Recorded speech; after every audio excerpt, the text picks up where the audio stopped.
Nothing is working out as I wanted it to today. Oh, I forgot a coffee mug. I brought my coffee over here. And look at how sad this is. A giant French press thing, barely even full. Now I have to leave the podcast after I've started it because I have to go get a frigate. Because I'm not gonna drink it out of that. All right. This is off to a swimming start.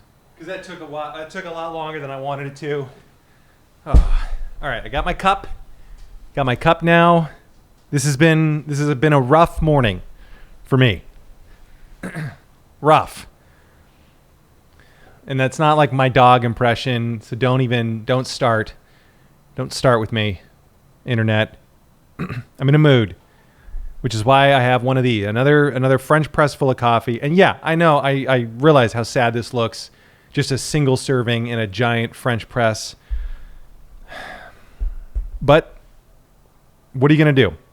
You know, I live in a small apartment without a tiny kitchen, without room for 2 French presses. If you have 3, what is that, like a menage a press? I don't know. I just don't know. Morning started off terribly. I got 9 hours of sleep. I overslept. Woke up at 5:30 and felt great. But that's not how everybody feels, you know? And I want to be a man of the people. And I want to live like they live. You know, which is why this coffee is going to have bourbon in it. Because I want to feel I want to live the way that every man feels. I want to live the way that every man lives. Capital E, every man. So don't get offended. That's just it's not like I don't want to live how every man I want to live how every man lives.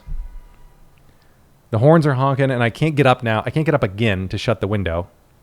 So things are banging outside. I don't know if those are gunshots or cars slamming into each other. I don't know. It feels like the Bronx up here or Beirut. I don't know. I don't know what the rest of today is going to hold. You know, what time is it? It's 1:34. We're just getting it in. Oh, there's my timer. My timer's up for coffee, so now I got to plunge. I got to do the press. And I did that very Frenchish. I don't know what that means. Now I got to do the pour, and I got to do it carefully here so I can still talk. There we go. Is it going to be too much? Is it going to fit in my Tiffany mug? Which was a gift, by the way, from myself. Oh, and I splashed. Do you understand how hard it is to be me on days like this? Now, I have no assistant. I need an assistant for a paper towel. It's just going to sit there and it's going to bother me the whole time. It's going to dry and create a little coffee ring. God, what? I don't even know. I just don't know. What do I have to talk about today? Did you have any New Year's resolutions? Did you do any New Year's resolutions? I don't do resolutions. I set goals because I'm a businessman, and that's what businessmen do. They don't set resolutions like, I hope I'm going to be a better, do more things. We set goals and we measure them, and they have to be achievable. And I don't know, there's 2 other words in S.M.A.R.T. That was an acronym I remember from my businessman days. What are you laughing at, Lauren? Why are you giggling? Nothing. Just caught the end of businessman days. I did have businessman days. How many years ago? I had businessman year. How many years ago? 10 years ago. What year is it? It's 2023. Yeah, 10 years ago, I was a businessman. Why are you laughing at that?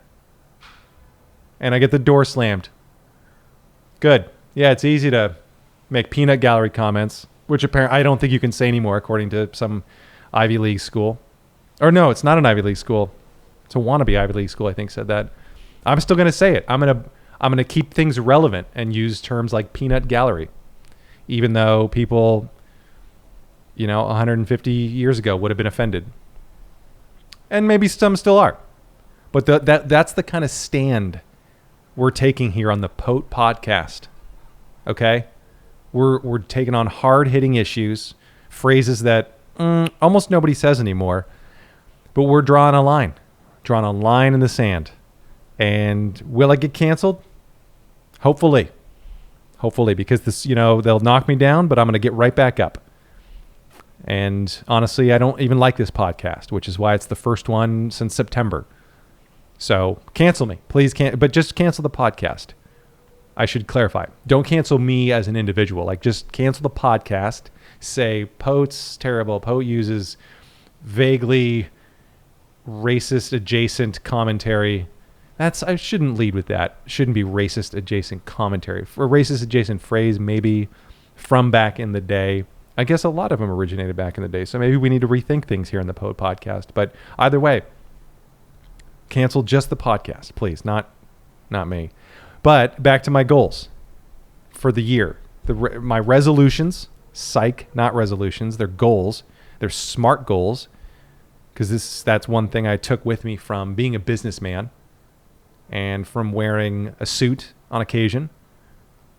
Rarely a tie, but sometimes a tie. I would wear a tie in Seattle, where people only used ties to keep their tents locked. That's how they secured their tents that they lived in parks. But I would wear a tie in Seattle. Was that racist? I don't know.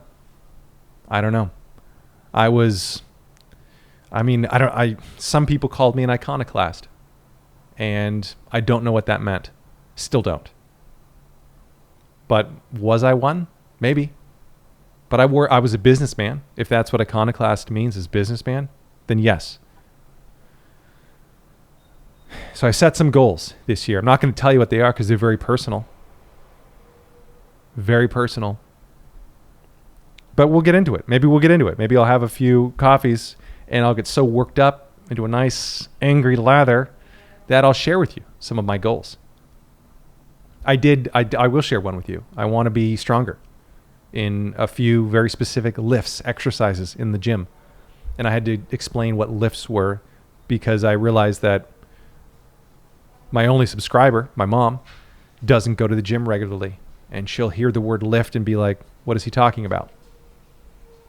So Mom, a lift is an exercise. So I want to be stronger in 3 exercises in the gym. And I will be because I set a SMART goal. I don't even remember. So it's specific, measurable, attainable. Why are we even bothering with SMART goals? Attainable? Come on, set a goal. What happened to your moonshot? Set a big goal. They have another word for that. Bags. Big, hairy, audacious goal. Come on. Who has enough time on their hands to make up these kind of acronyms? SMART goals. SMART. Specific.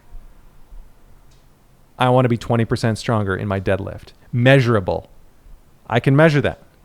I know I deadlift 10 pounds today, and I'm going to be 20% stronger at the end of the year, by the end of the year. No more than that, because that would be exceeding my goals, and no one's paying me. So I don't get like a multiplier here. This isn't a real business in life. I'm just a businessman in real life. Or a real businessman. I don't know. SMART, measurable, attainable. Is it? I don't know. I deadlift 10 now. Am I going to be able to deadlift whatever 20% more is? Maybe. Maybe not.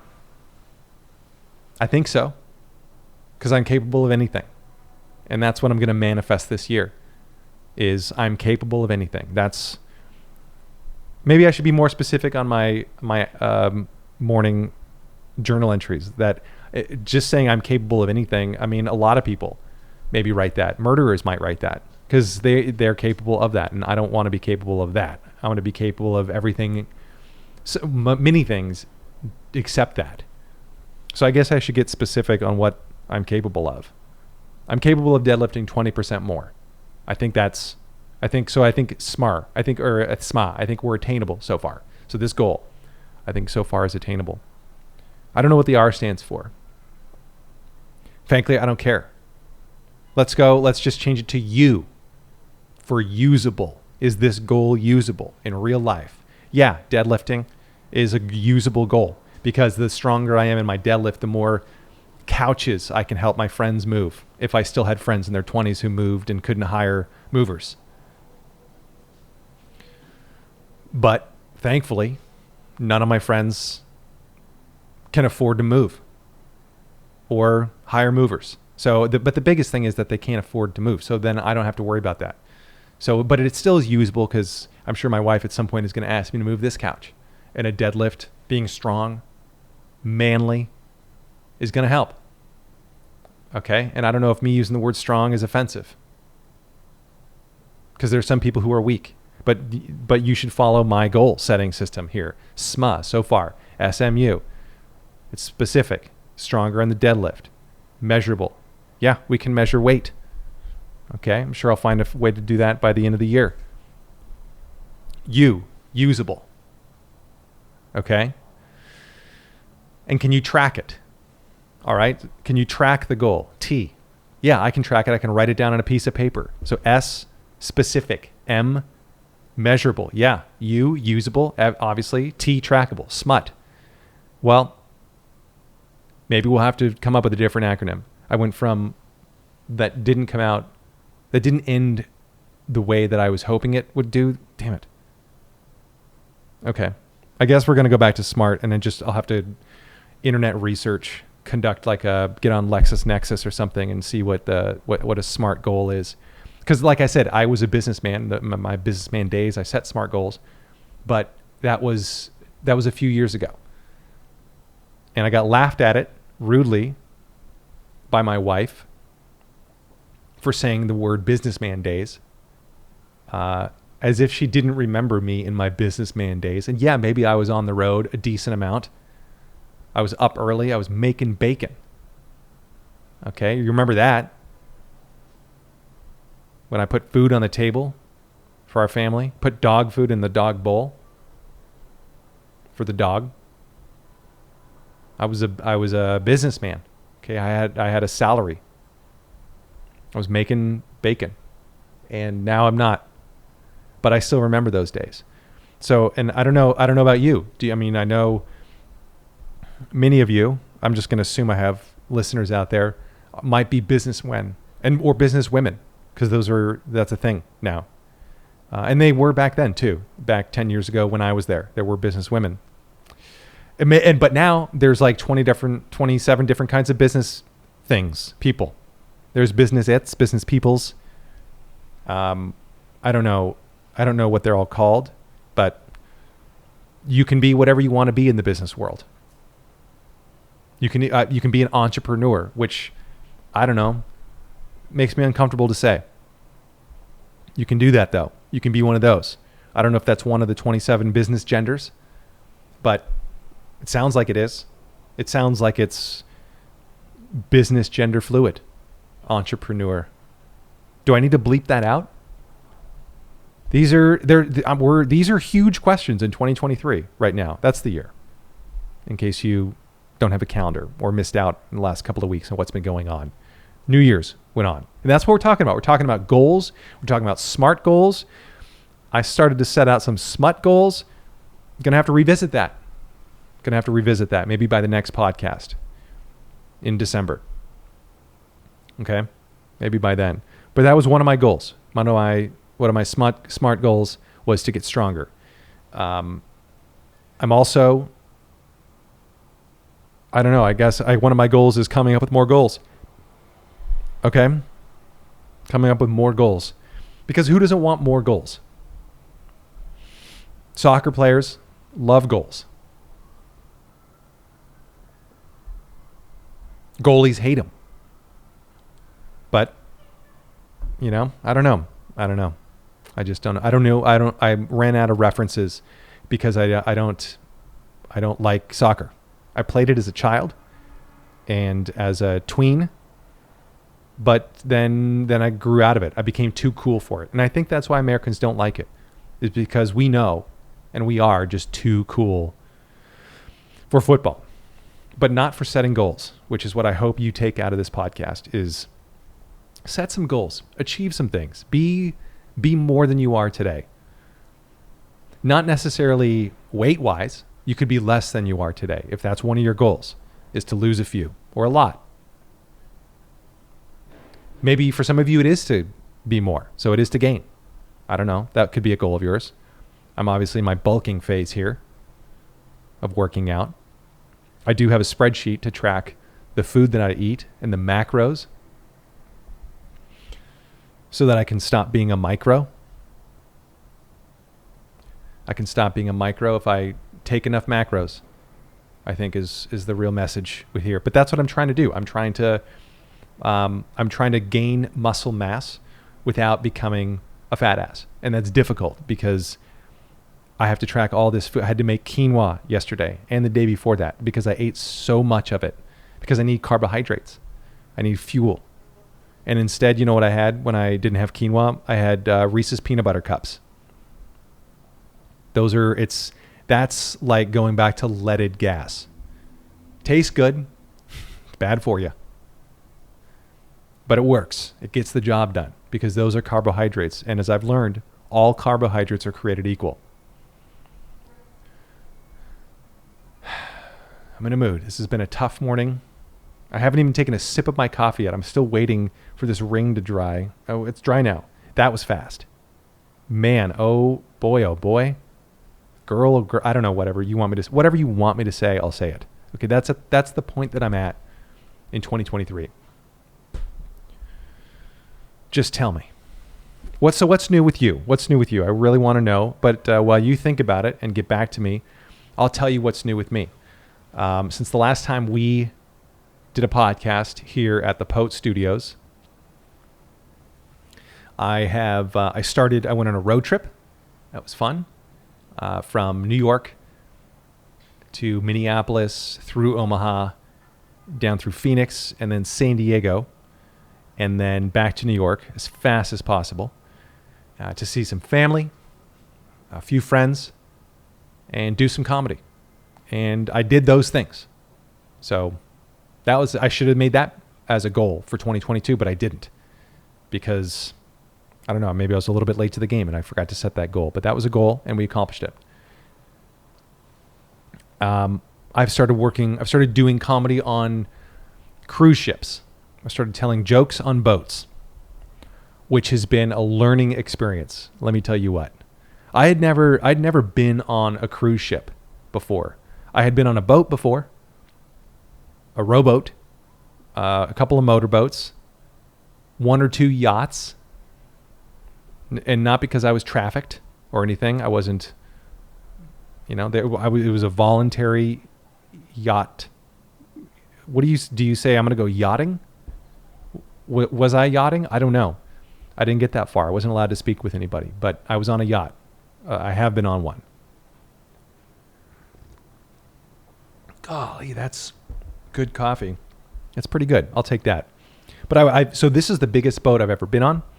And it was 3 of them. I was on 3 boats, 3 different ones. And they were a blast. It was a learning experience. And here's the thing that I tell everybody. The most exciting, the most educational thing about about telling jokes, being a comedian on a cruise ship, is that I get to see what the end of my career looks like before it's even started. And that's a joke. That's a joke. And if I had some sort of buzzer, I would, let you know that was a joke. But hopefully you did know. Okay, hopefully you knew. You picked up on it because you're a savvy listener, Mom. And you get it. You get jokes. So that's a joke if anybody from the cruise industry is listening. And even if they're not, it's still a joke. But it is very fun to work on a cruise ship because you get all the benefits of being a passenger, getting to roll around on a scooter and bottomless oxygen tanks. It's a blast. No, I'm kidding. You got to pay for those, but you get all the benefits. You get to eat wherever they eat and do all the things that they do. I can't gamble. I think someone told me. I'm not a big gambler anyway, and I don't want to. But I think that's the one thing I couldn't do. But I never tried. But you get all the benefits of a passenger, and you get paid. Now the payoff, or the cons, I guess, the downside of this is that you get a smaller room. And I think really the only difference between a regular cabin for guests and a comedian's crew cabin is that the comedian's crew cabin is half the size and below deck, so it doesn't have a window. But it does have a bed, and most of the time it has a bathroom. 3 out of 3 times mine had a bathroom. It's large enough for one man, one thin man, to stand up in. It has a toilet and a shower. The shower is almost large enough for one thin man to stand up and turn around in. But I found out very quickly that I could only turn clockwise, because every time I turn counterclockwise, the handle like comes out from the wall by about 8 inches. So you have this 8-inch like rod behind you, and every time I turned one way, I would bump it. So I'd get a lovely dose of cold water. Not salt. It's actually fresh water, non-potable. Don't drink that, but it is not salty, so that's nice. But it's really fun. It's actually it's like being in jail, but you can open your door. So that's like, it's got all the benefits of jail. You have a place to sleep, food, and if you don't have a roommate, then that's nice. I didn't have a roommate. Some people do. Some people, I mean, not comics. I think we're like a cut above, we're like second in command on the boat. But one thing I thought that was interesting was it's very segregated by ethnicity or nationality rather on these boats in terms of the jobs. And this is not a joke, where like all the stewards, the people who make the rooms, keep them clean, all that stuff, and all the waiters are Filipino. And that's not even like it's a fact. Almost, and Indonesian. Some of them are from Indonesia, but almost all of them are Filipino and Indonesian. And all of the security people, almost all, are Indian. And I don't have to specify now East Indian versus here, because we don't say that here anymore. So that's actually one of the nice things about cleaning up language, is that we can get a little more specific, and I don't have to then say, well, which one, because now that one doesn't count anymore. So it's actually, that's a nice thing for me. And really that's what it's all about, making language easier for me. I have a hard enough time as it is talking, even though that's my job. But now it just got easier. But so anyway, all the security people are Indian, almost all of them. I met one who was not, but the other ones that threw me into cruise ship jail were all Indian. Nobody is American except the passengers. And I asked around, and they told me it's because we cost too much. And that makes sense. Because it's actually kind of nice. But also it's fun because as a crew member, you get to hang out in like the crew bar and hang out with these people, and they're all a blast. These are not people I would get to hang out with normally. So when I'm in the bar, I'm like, hey, can you clean my room? Yeah, I had trouble with, the security issue. And those are nice things, those are nice conversations I can have with these foreigners, which is what they prefer to be called, even though we're on international waters. And we're all foreigners out there, but we can all be foreigners together on a boat. That's kind of nice, actually, when you think about it. It's romantic. God, getting this coffee in me is so good. This is my 3rd cup of the day, and I'm just getting started, just getting wound up. All right, where are we going? Oh, on the cruise ship. But the cruise ships are fun. I've enjoyed it. You get paid. You can actually make money from comedy on a cruise ship. You lose all respect from other comedians. But no, I'm kidding. It's actually fun. You get to meet new other comics too. I get to hang out with other more senior comics, and they're fun. Because I didn't know what the heck I was doing on those boats, and I think they intentionally pair up new guy with, a couple of old guys who are like 38 and 45, and one of them I think was maybe 60, but they're funny. They've been doing this a while. That's why, and I got to learn some things, so that was cool. But if you're a comic and you're thinking about doing cruise ships, it's fun. There was a fight on in one of my shows, because all my stuff is super edgy, racial humor things. I really divided the audience. It was a real jets and sharks situation. Is it sharks? Is it jets and whales? I don't know what the two sides are. Is it planes and jets? Planes and jets? That's what I just said, but I ran out of ideas. So anyway, but yeah, no, there was one fight where, I handled it fabulously. I'll say that. In case anybody was curious, wondering, well, how did Anthony deal with that? Fabulously. I cried. I wept on stage. I was like, it's my first time. And, everybody's like, oh, it's so sweet, But it was good. It was an almost fight, I should say. I don't want to, I hope none of this reflects poorly on the cruise ship line that I worked with, because I'd like to work with them in the future. And they were wonderful. If anybody is listening from there, you and your cruise line are great. No, I actually had a great time, for real. But they are a more vocal audience, in the clubs, on the boats. They like to heckle, but in friendly, nice ways. They ask questions. They're like, tell us more, or how did that happen? And you just, it's fun. It's actually kind of fun. You just got to go with the flow. People have asked me how was the food on cruise ships, and I say there was a lot of it, and that's truth. That is truth, because I only speak the truth. I never lie. I never embellish. Never fib. But there is a lot of food on the cruise ships, and the shortest line is always the salad bar. So that's where I am.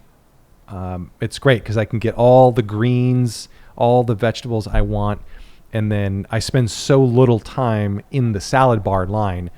I do spend a whole lot of time on the toilet, though, because when you don't eat vegetables at all normally, and then you only eat them, it can get it's a fun situation out at sea. I'll tell you that. 100 miles off the coast of Florida, things can get dicey.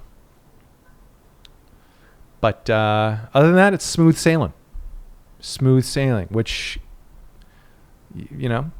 is one way to describe some of those bathroom visits. Anyway, but the food is, overall not too bad. It was pretty good. They have they have sushi on board, which if I were you, and I would get that, and you were so inclined to get sushi on a cruise ship, I would get it like the first day or two. That was my thing, is I got it like the first day or two. I got it the first day and two. I got it 2 days. But then this was my third cruise. I was on a boat. I got on the boat in Honolulu, and then we spent a night in Honolulu, or just off the coast, cruising to, it was Honolulu, I think, Maui, Kapalua, and then we went to Kauai because there was a friggin' volcano going on the Big Island, so we couldn't go to Kailua Kona. We had, which we were supposed to go to. We went to stupid Kauai, which is so green and lush, so many stupid plants everywhere. That's a fun story. Actually, let me dive into that real quick. I'll stay in the pocket here on Kauai. Rented a car because my mission, and I chose to accept it, was I wanted to find the best Mai Tai on Kauai, which is why you go there. This is where tiki originated. All the people there are tikis, and they live in tiki huts. That's, if you haven't been, that's not true. So I hope you understand that. Maybe I should have a little disclaimer, like up front, and say the next thing I'm gonna say is a joke. because some of you people will take this seriously, and you'll go to Kauai and you'll look for the tikis and the tiki huts, and you'll be like, where are the tiki huts? And they'll be like, what are you talking about? Get out of here. And you say, well, Anthony from Pote told me that. And they're going to go, oh, that jerk? You know, he was looking, you know, he said it here too. So don't do that. Maybe I should say that every time I'm about to tell a joke, I'll just preface it by saying, this is going to be a joke. I actually had a teacher who did that, who told us to do that in 6th grade. And she would, you know, people would joke around with each other. Sometimes I say jack around just to mix things up. And we would joke around with each other, light teasing, hazing, and occasionally got bloody, but most of the time it was fair. And, you know, one person apparently had their feelings hurt because everybody teased him nonstop. But I got better. And, but she said, you know, that's mean. You should, if you're going to tease somebody, tell them. If you're going to make a joke, tell them first. Oh, the next thing I'm going to say is a joke. And then you say your stupid joke. And then you're done. And then when they don't laugh, you realize, wow, that was a terrible idea. She was a fantastic teacher, not a funny teacher, but doing her best. You know, she taught us a lot. Nothing about humor or comedy or jokes, but a lot about life. And so anyway, that was a joke, the thing I said about the tiki thing. So don't take that seriously. But that was my mission. When I got to Kauai, I said, the only thing I want to get out of this island, because I'm here to plunder. I'm going to take what's mine and get out. You know, I'm basically like a drunk Viking, or like a tiki Viking. I'm here to plunder and then get out. So I went to the first place. I did a little bit of research. I went to the first place, which was like at a resort, and they charged us a lot of money for a Mai Tai, and it was okay. It wasn't bad. It was the best Mai Tai I had before noon at that point on that day. And then we said, okay, great. Now, this is me and the other comic. In case you were wondering, like, well, is he having issues? Who's the we? Is it like a royal we situation? Maybe it is. But then we went I wanted to go to some other place. It was famous. It was apparently made famous because George Clooney went there in a movie. I can't even remember the name anymore. That's how mad I was that this happened. But we drive 45 minutes to the North Shore, get to this tiny tiki town, and we walk right across the street, and we get the whole restaurant, the whole bar is torn up in front, and it looks like it's under construction. And it turns out it was. There was a man standing up front. It's like, can I help you? And we said, we're looking for a Mai Tai. And he's like, well, you're not going to find one here. We're closed. They're renovating until whatever, a couple of days after you leave. But then he said, if you go down the street back from whence you came, you can go to the Dolphin, and they'll have a Mai Tai. So we're like, all right, great. So we packed it up, drove back down there, and guess what? The Dolphin was closed as well. The bar was closed. So I don't know how anything gets done in Hawaii. Everybody's on island time, which just means they're never open. I don't know how things happen. So, but the nice thing was, at the Dolphin, they had a little fish bar in the back, which sounds like a slang term for a medical issue. Oh God, I got to get my fish bar checked out. Yeah, it's in the back now. But the fish bar in the back, and it sounds bad. I get that. But in Hawaii, no fish is bad. It's all good fish. So I went in and I got a tuna poke bowl, and it was the best tuna poke bowl I've ever had. I found it interesting, though, that they sold a lot of tuna poke bowls, and they named their restaurant the Dolphin, which, if you're fishing for tuna, is the last thing you want to catch.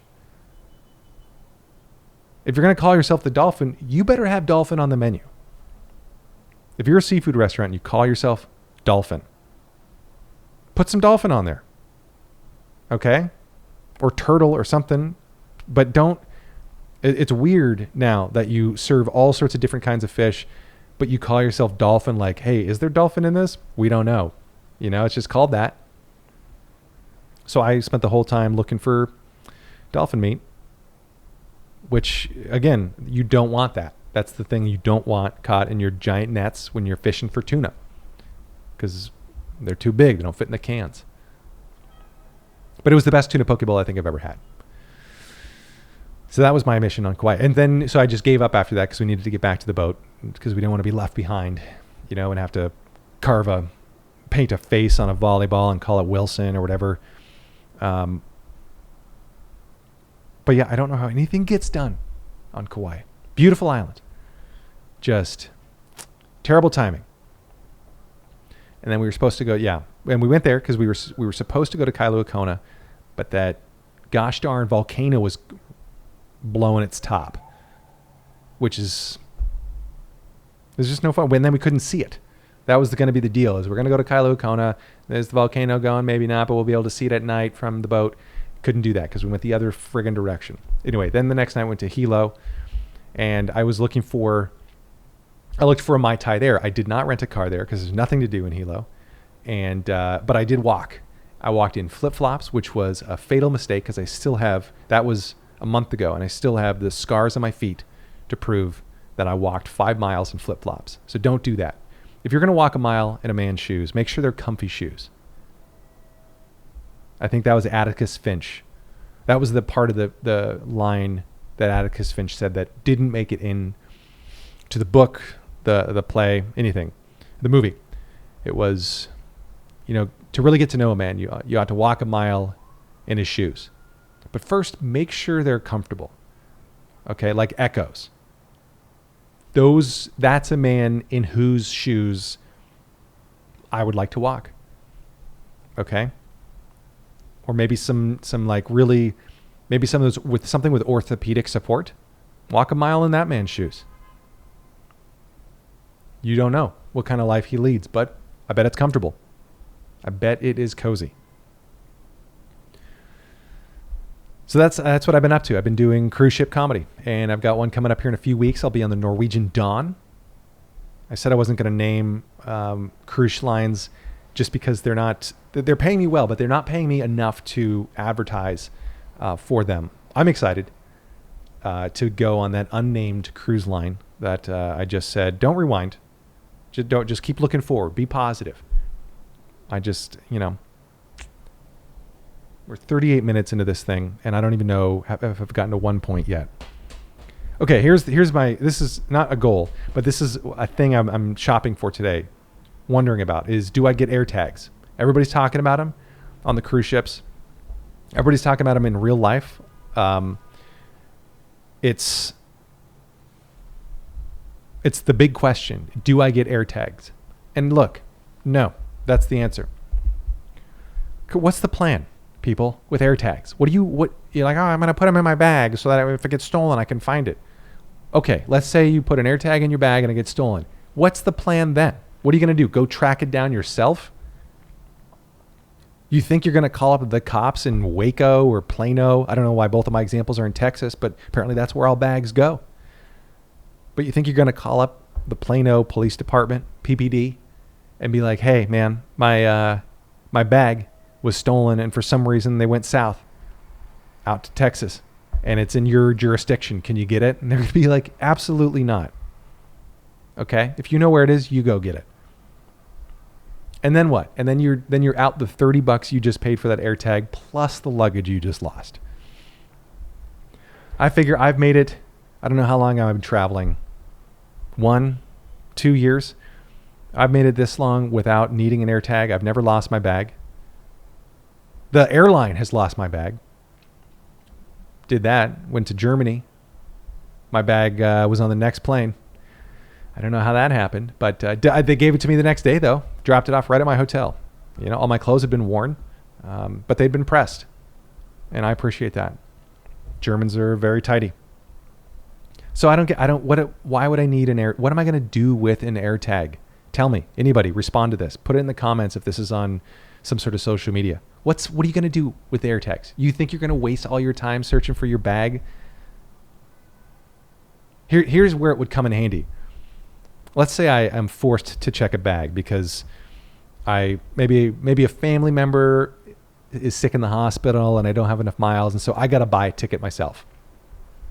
And it's last minute. So the last seat available is in economy. God. Okay. Gross. I know. But let's say I'm in economy and I have to check a bag because I'm in boarding group D or F or 12 and all the overhead space is taken with everybody's bean bags and neck pillows. I don't know what people are bringing on the plane when they're back in economy these days, but it's not useful stuff. It's extra pairs of sweatpants. That's what they're wearing on planes. It's like they're at a sleepover. So I don't know if they need reinforcements up in the overhead compartments, but whatever it is, let's say I get on last and I can't fit myself up there and I have to check a bag. Then we land. And then we're all standing around waiting for our bags to come out. And I'm going to be like, where's my bag? And I'll check the AirTags and be like, oh, it's coming. Great. I spent $30 to learn the underground, the path that my bag travels as it gets off the plane to me. Maybe there's a tour I could take for $30 to learn that information and actually go through that path. Or maybe I could watch did Mr. Rogers he probably had some sort of video on what happens with your airplane luggage, because there was a lot of toddlers who were traveling back then watching I want to say Mr. Wizard, because that was another brilliant TV show. But no, we're not talking about Mr. Wizard. We're talking about Mr. Rogers. Okay, he probably had a thing that explained what happens to your bag, and I'll just watch that. Maybe I'll spend the $30 an AirTag would cost me for a piece of knowledge, and then I'll be smarter, and then 2023 won't be an entire waste of a year. Okay, I'll come out on top. So am I going to get AirTags? No. What do you people, you gotta put an AirTag in your bag. You think you're going to have actionable information if your bag gets lost or stolen. I don't know. Maybe I'll still get one, and then I'll find out, and I'll have to eat my words and an AirTag at the end of this. That'd be fun. Map out exactly where your intestines are in your stomach. Eat an AirTag, and then because I think they can detect the AirTag within inches, which is a lot, and you can find the path of your intestines. I'm getting text messages here. Okay, good. Nothing I need to. That's not actionable information. Nothing I need to do there. I worked out this morning. I've worked out every day this week. And I'm sore. And I'm sick of it. And I think I'm good for 2023. I think 5 days, getting started right. Went down to the gym today. Nobody there. I asked the gals at the front. I'm like, isn't it January? Isn't this place supposed to be full? I need excuses not to go. And you're not giving me any. It's hard. All right. It's very difficult being 43 minutes into this podcast, and the rage level is so high because I'm so sore, and I don't want to stretch. That's one thing I don't want to do in 2023 is yoga or stretch or relax. Okay. This is a year for coffee. We're going balls to the wall. Well, I went. I'm done working out for the year. I did my 5 days. Okay. It's so hard. Okay, what else are we talking about here? AirTags. I can't even read my handwriting. The value of college, business school sucks. I think I'm going to have to get to that one next time. That feels like a deeper topic that I'm going to have to figure out what I was talking about. Oh, that might have been a conversation I was having with my book club buddies. So we'll table that one because it might have not needed to have been said on air. We'll figure it out. That was just a note that I wrote. See, I'm losing sunlight now. This video is going to be terrible. I don't know when I lost sunlight. We should just end this thing. We're going to go to 45 minutes, and that's going to be it for you people. I think I've given you enough. All right. All my sponsors pulled out, which don't take in a dirty way. Okay, I know some of you are snickering right now because this show is really popular with my mom and 14-year-olds. All right, so 45 minutes, we're going to pull out. Stop snickering. I know you're doing it. Don't do it. But this has been great. It's been really fun to get back in the saddle and ride this horse into your ears, which is a terrible visual. I need to rethink everything this year and what I'm saying and why I'm saying it. But it's raining now too. Don't get me wrong. I love the rain. It's just now I have to go out in it. Now I got to go out in it. So, all right. We're going to end it here. Thank you so much for listening. You can follow me on Instagram at Anthony Ledonne. That's Ledonne. Thanks, Italians and my family, for making Instagram difficult for me. You can follow me on YouTube at the same handle. If I was a trucker saying things. Do truckers have? I guess they do, but you can't like follow them. I don't know. I got to finish this cup of coffee and take a nap or something. This day has just been too difficult. Anyway, thanks for listening. I really appreciate it. And we'll see you whenever I end up posting another one of these. Hopefully soon. Bye.